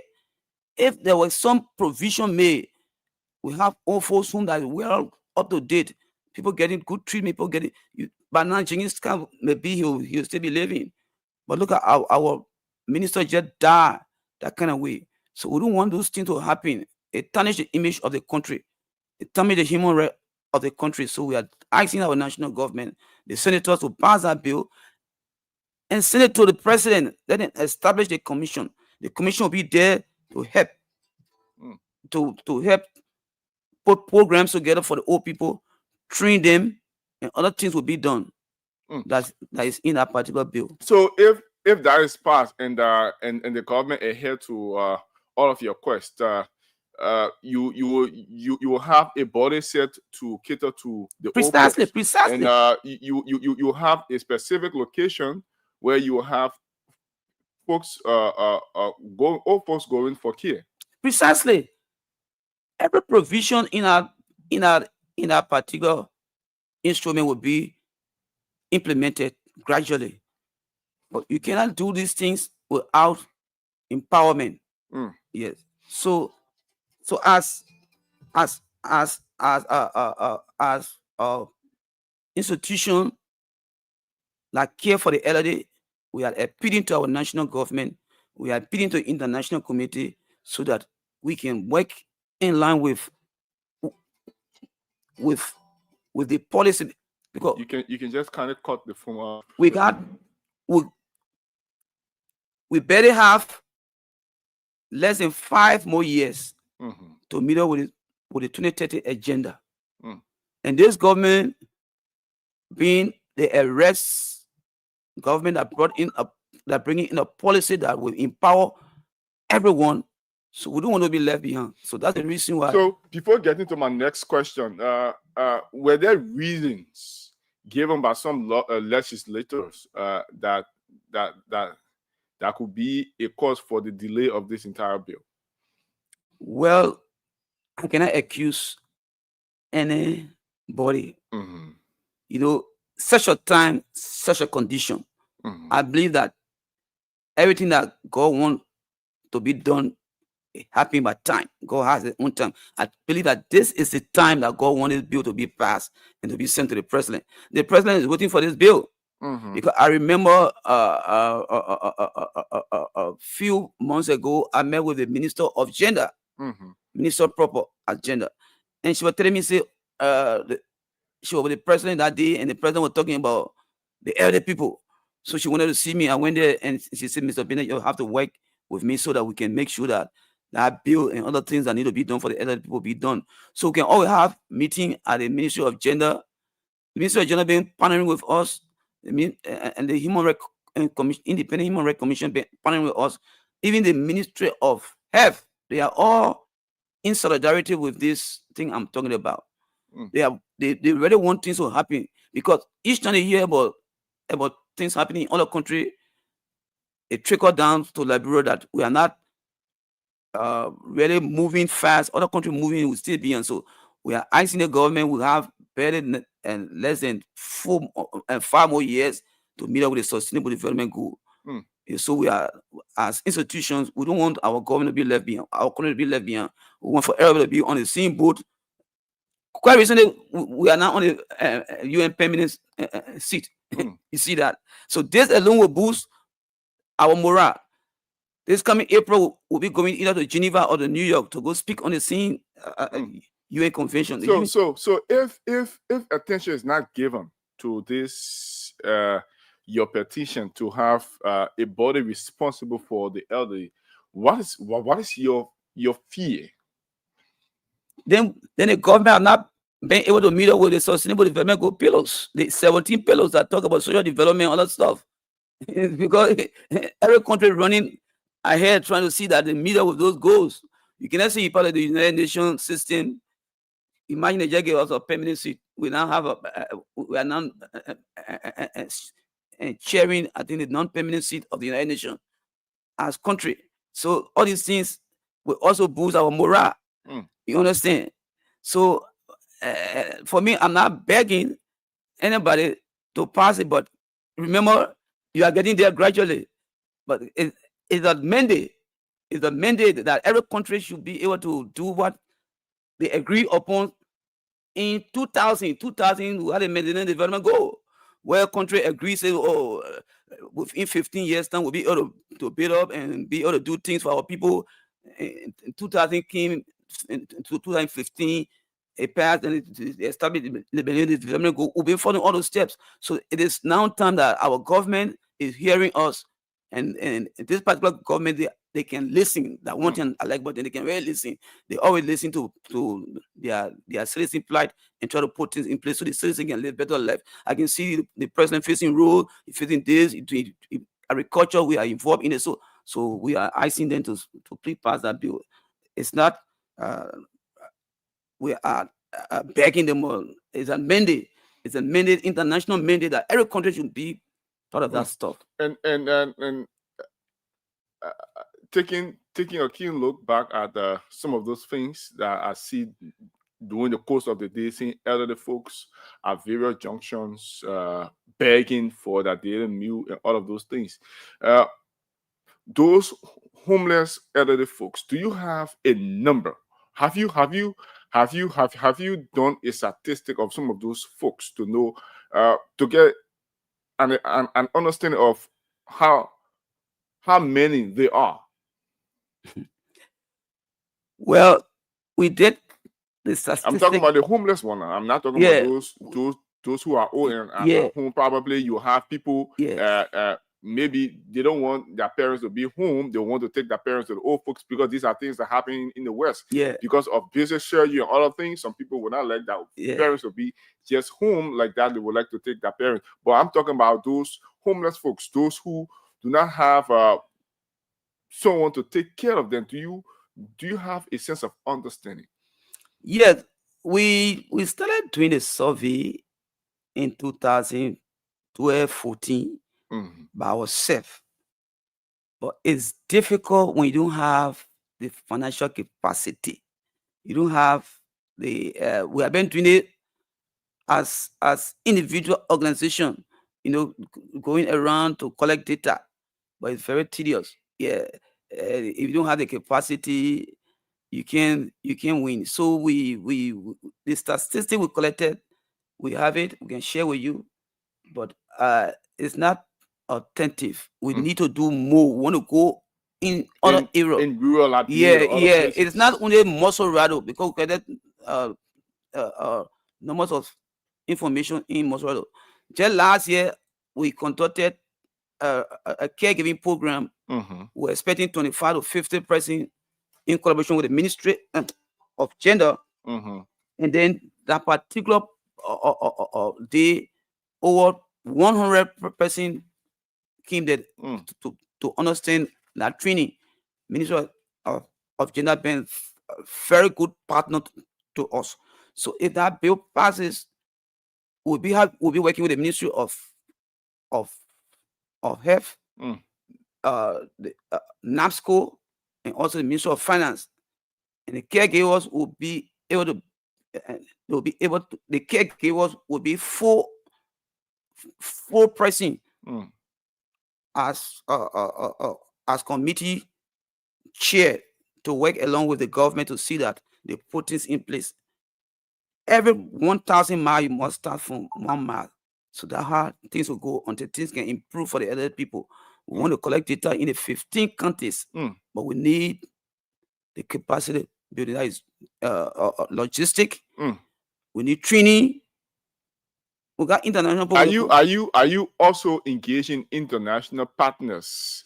Precisely. So what are some of those response based on your engagement? Well, even the petition that you see, it is the international partner, the one that sent it to our institution. Okay. You understand? It is the international partner that sent it to our institution to see how best we could send it to our government. You understand? They work along with us to push the particular thing I'm talking about. So they are fully involved, and they want to have this established so that the elderly folks, those homeless elderly folks, can have somewhere. Yeah. Like open-ended working group on aging. They are dealing for our partner, though they can't give us financial backing, but they give us idea. Okay. Because similar thing that's happening here, it happened in Europe, it happened in America, it happened in Australia. So those are the scenarios they sent to us and said, this is what happened previously in our country today. We put mechanism in place. We are moving.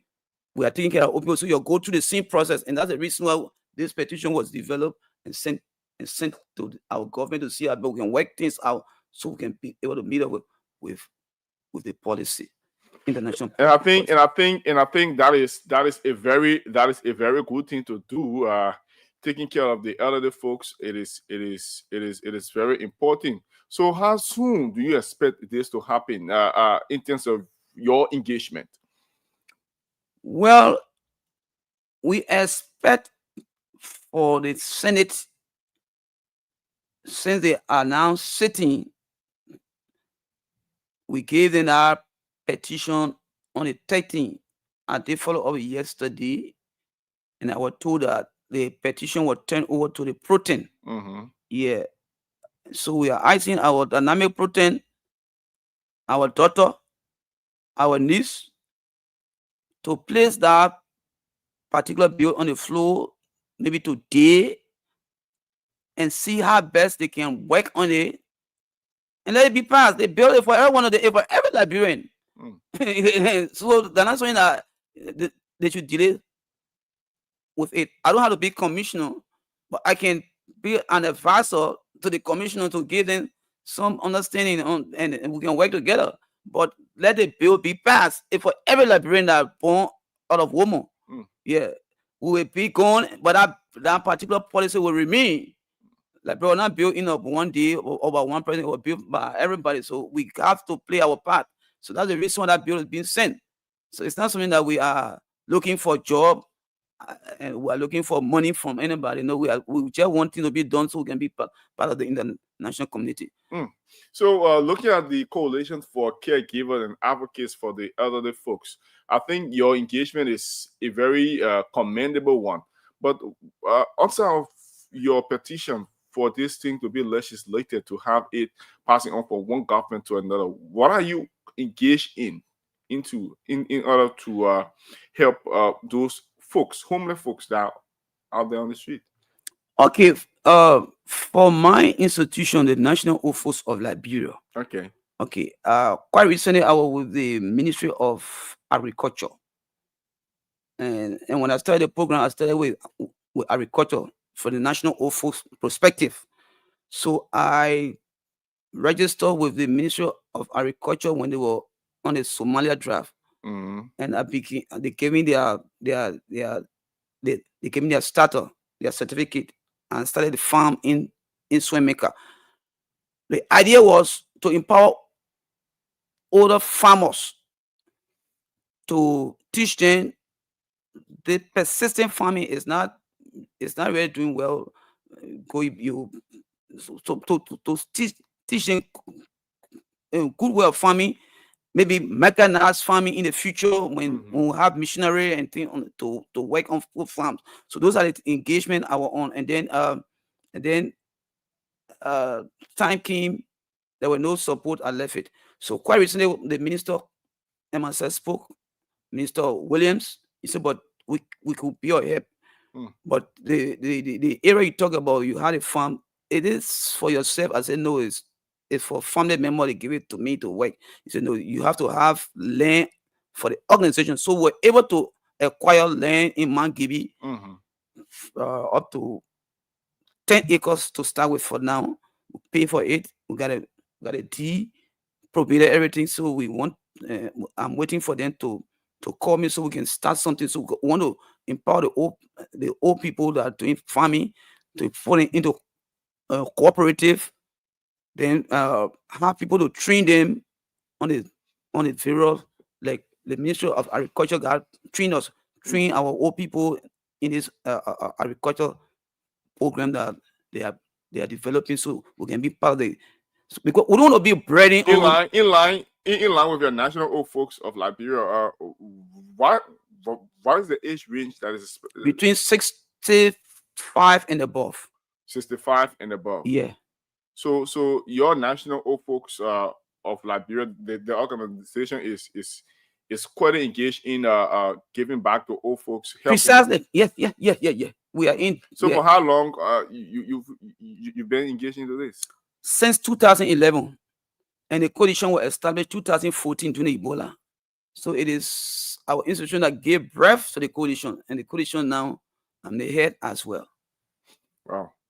And I think this is a very good move because at times I sit and wonder, and we have had discussion over time on this platform as it relates to some of those elderly old folks who are on the street and all of those things, and their well-being is something to talk about. I think it's a very great move.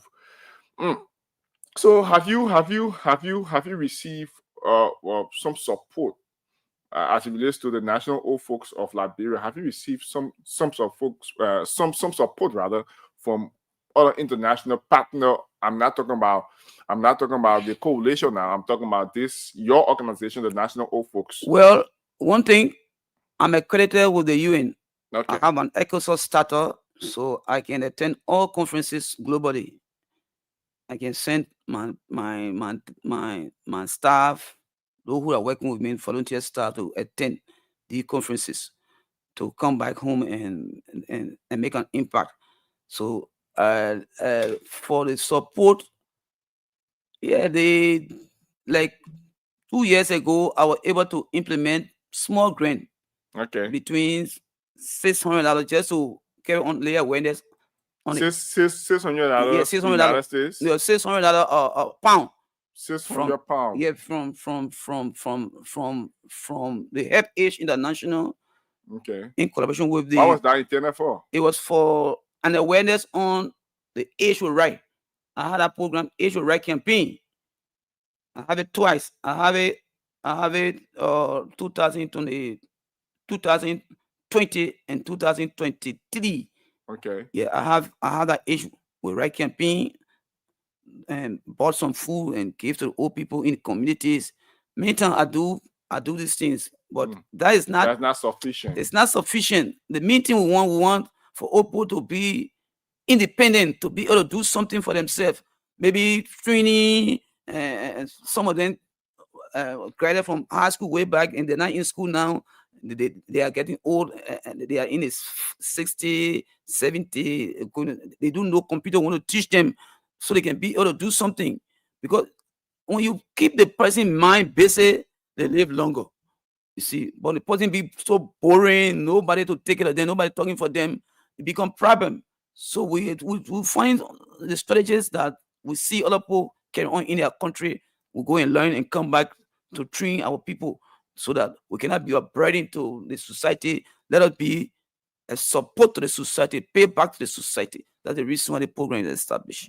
He is from the Coalition of Caregivers and Advocates for the Elderly, and he is the president of the National Old Folks of Liberia. He is Mr.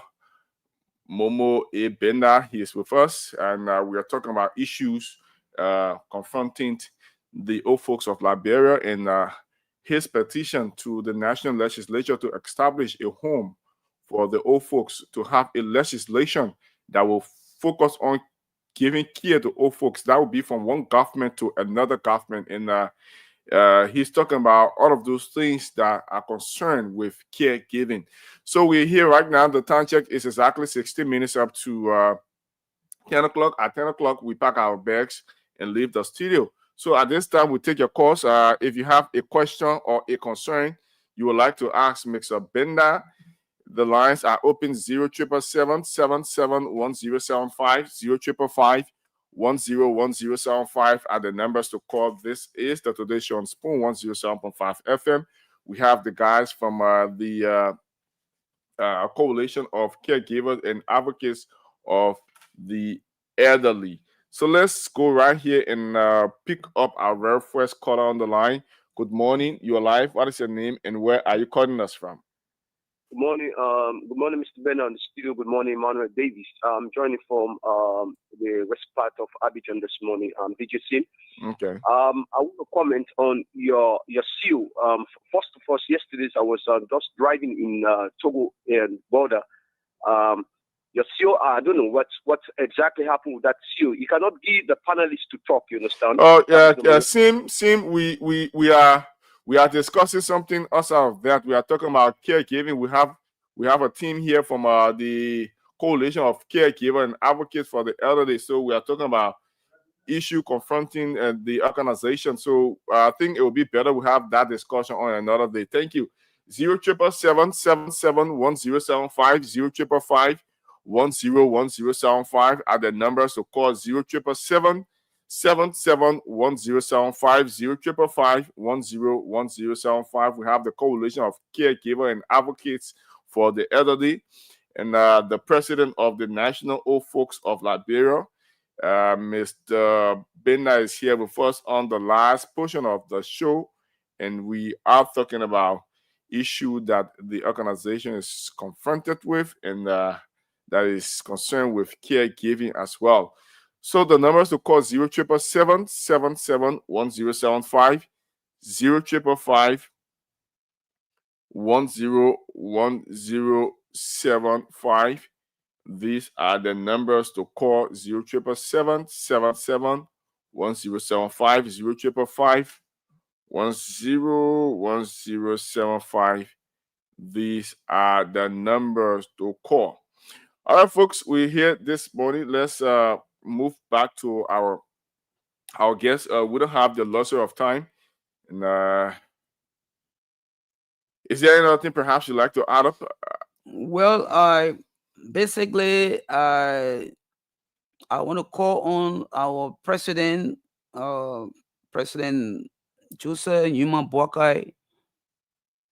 I met him before on when we were just established at the time when he was vice president, and we spoke on this, and also met him when Noah Zawges and myself went to him. Okay. Yeah, one time we had a program in New York for people with disability, and I sent a letter for Noah Zawges to get visa to the American embassy. And he went, he got visa. He took me to the president, introducing me that this the man who make me to get a visa. And the president said, "Oh yes, that time he was at your house." Okay. And that he got it. He said, "Oh yeah, I know this fellow. Oh, that's good. Keep on." Now he president now. So I'm asking him, and if he listening to me. This is the same guy who been pushing the agenda, and then I'm asking him to please see reason if the bill is passed through the Senate, he should not waste no time. Let him try to appoint the commissioners that will be able to spearhead this thing so that our country can move forward. And then I'm also asking the UN, the UN convention will be in, I think, June.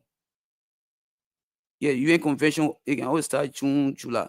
So the UN convention this year, let the government support us so that we can go there together, so that we can be able to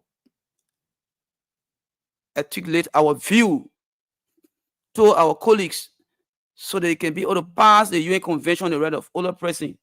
Yeah, because the reason why we are not getting direct support is that because there is no convention for all people globally. We have been fighting that. We have been fighting that since 2012, 2000 up to 2025 now. That the UN should pass a convention. Like, for example, you can see the women they are part of the women convention that when they have the commission on the side of women. Okay. The disabled commission. Okay. They got it. But for the other people, no commission for us. Even at the UN. Yeah. And you think that is a disservice to the older people? Yeah. It's disservice to the older people. So our partner that we're working with, the Open Energy Working Group on Aging and GARAP, that's a global alliance on the right of older person and Help Age International. They are saying that we should push our own agenda to our government.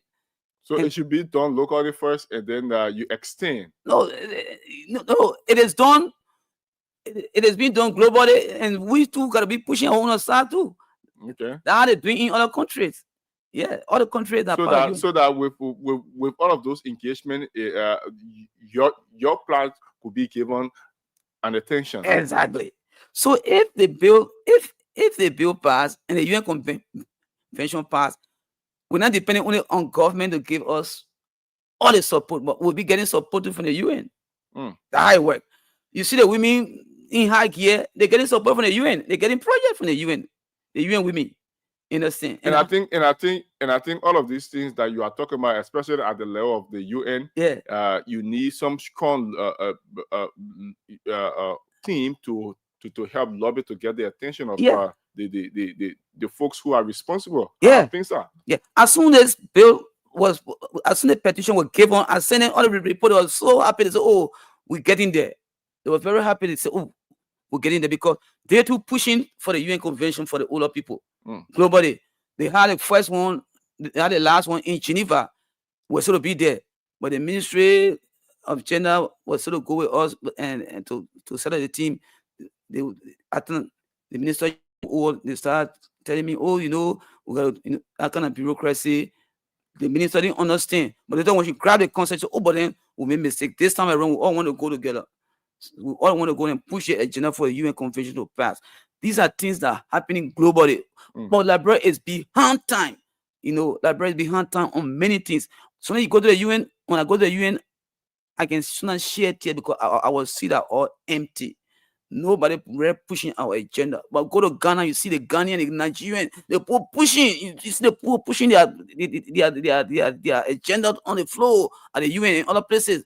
Things happening for them, for their citizens. Are you also lobbying the support of other lawmakers to ensure this? Yeah. What have been some of that response? They say it's good. They say we'll do it. We'll do it, but I don't know, maybe some poor feel that we're getting money from the UN and we won't get them. Nothing coming yet.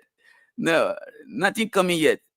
Though we have UN startup, but we are not getting funding from UN yet. Because when I was there, they told me, say, "Man, go and push your agenda. If things happen, we'll start giving you project. But you won't do nothing. We can't give you. The UN got to see you doing something. You gotta have something on So the when you ground. say the UN has to see you doing something, what is that something? It is the legislation to be passed and have the sector put into place Of to cater course. for the. Yeah. You can tell me, say, help me, and you can tell me what kind of help you want. You must start something. You see Spoon FM right now. Spoon FM is set up. So when Spoon FM speak, people listen. But you don't set up yet. You don't get your own thing doing, then you want somebody to help you. They say, but what you brought on the floor for me to buttress you. I think you understand what I'm going to say. So you must start something. Then when you show your late thing to somebody, say, oh my man, like for example, you want somebody to help you to travel, you get visa. You will get a visa for it. Someone say, oh my man, say you get a visa now, I can buy your ticket. But you get a visa, you say, someone, I want to travel. It can work. But you say, okay, when you get a visa first, it's high looking. So you must have something first on the ground. Then you ask somebody, they can say, okay, let me portray the person doing well. That work. That's life. Wow. And we hope that your plan can be ahead in terms of having this legislated and having the appropriate sector established to cater to the elderly folks. Yeah. And because at times I wonder, we sit on radio at times, we talk about these things, and some people say, oh, you cannot put everything on government. Oh, people will take care of themselves, people will have saving for themselves when they get old, but they'll take care of all of those things. But in the West is another case around. Those people, even some of those people who have a wealth, some of them at times they are taken to the old folks' home. So I think it is a very good move, and we hope that you can keep pushing and to have this legislated. So is there any final comment that you would like to make, because we are already out of time? Yeah. We are already out of time. One of my colleagues, Mr. Masari, had just arrived. He came a little bit late. Maybe he got anything to say quickly. We got something to say quickly because I've said everything. I think he is off camera. Okay. All right. So basically, my last comment here is that I want the senators. They should not waste time. They will be in session they are in session today. Let them put that bill on the floor, because the bill is already in the hand of the protein. Nyomdi Kanga Lauren. All right, let's get to the Pap. Good morning, Pap. Good morning. Yeah, you can kind of just close to the microphone. Can you just say your name and what is your position? Are you part of the coalition of caregiver? Yes, I am part of that. Yeah, so you guys are pushing to have a legislation to have an establishment of the old folks. What is your what do you have to say about that? I'm very happy about it, because in this country, when you owe, nobody get your time. They call you witchcraft. Okay, let me see your microphone. Yeah, go on. Yeah, go on, Bobby. They call you witchcraft. And government, past government, they don't have time for old people. And aging belongs to everybody. Okay. So long you came here, the old man saying here, you will go unless while climbing that ladder, the ladder break down with you. So that's how it is. So you want the lawmaker then to pass? We want them to pass our bill, because that bill been over there for so many years. I think 4 to 5 years. It's not next to the old people. So finally, because we don't have a long time, Yeah. you should have been here ever since. We don't have a long time. So what you want to say to the lawmakers then? What you want to say to the president? People who are responsible to ensure this thing come to fruition? Well, the first thing I have to say here, we appeal to the president for him to see to it that the bill passed. Okay. And then we also to the House. The speaker, the Senate pro tem. The speaker had done his own. Okay. He did well Yeah, the speaker had done well for that, for the organ. I can say he almost wanted a founding member. Because what he did, nobody had dreamed under about it. So we really have him at heart. Okay. Mm-hmm. All right, thank you. Okay. So, Mr. Anyway, you don't know my name. I didn't call my name. I asked for it. Yeah, you have my name. I'm Atoke Masali, and I am the committee chairman. The chairman for program for the organization. The caregivers. Yeah. That's the coalition of caregivers. Yeah. And advocates. So you advocating for your fellow Yes. people. Yes. To have care, because some of them, they are all on the street, they are begging. Yes. You go from one junction, you see there, you go to People Junction, Oh, going round life, and these people need care. Yeah. Right. And my organization, it is known as the National Senior Citizen Organization of this country of Liberia. National Senior Citizen. Yes. So the elderly people are the senior. They are the senior citizens. We got over 16 organizations. Okay, 16 organizations. All of the coalition. also So these are separate organizations that come together Exactly. to form this Coalition of caregivers. Yeah. So yours is the National Old Folks of Liberia, and his is National Senior Citizens Organization. Senior Citizen. Yes. Unless why you will be, you got to be member all the year. You will be member tomorrow. I said Senior Citizen. Oh, you know, we don't. All right, so that's how we wrap up. We don't have time. What's your name? I'm Emmanuel. So thanks. And that big name there. Go with us. Yeah, so thanks so kindly for joining us. So that's how we go home. I hope that will be the end of our so time. we'll have a better time to have a very long conversation with the both of you as we move on. Okay. All right. To ensure that the bill is passed, Yeah.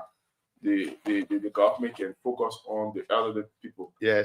So thank you, folks. That's how we go. You too. Thank you. Yeah. Thank you. Thanks a lot. This station did well for us. Okay. This is our first time. The first time. Yes. All right. So your day well. All right, folks, that's how we wrap up on today's edition of the program, The Today Show on Spoon 107.5 FM.